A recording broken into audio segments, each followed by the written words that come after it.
Okay. Lagipun dia parti pun lain. Dia bukan mesti dengar kita. Dia kerajaan negeri pun lain daripada kerajaan persekutuan.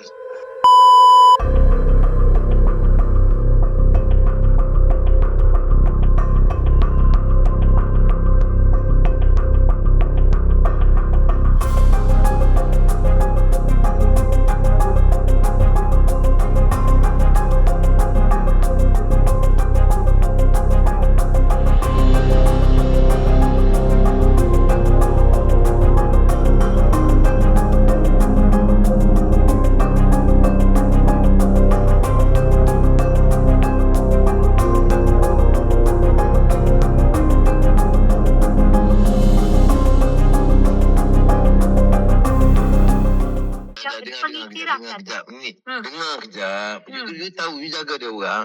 Janganlah bagi fakta yang salah. Saya sampai boleh bawa kepada negeri ni kuasa negeri.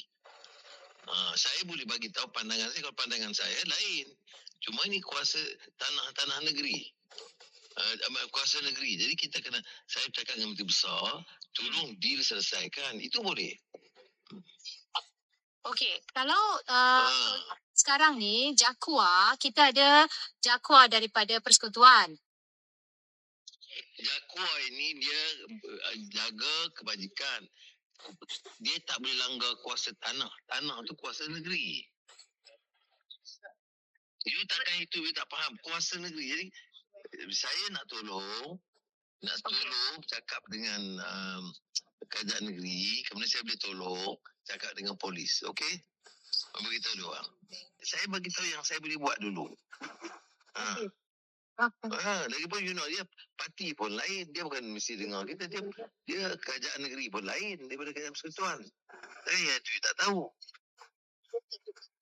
Dan sekarang ni kalau kita dengan kerajaan negeri ni memang tak sealeran macam yang berlaku di Negeri Sembilan Johor. Tak sealeran. Dan juga Dato' Skiri, sekarang ni dia tak ada perintah mahkamah walaupun dia adalah... Tak apa. Dulu. Jangan complicate. I know my job. I just ask the police to deal with it. Alright?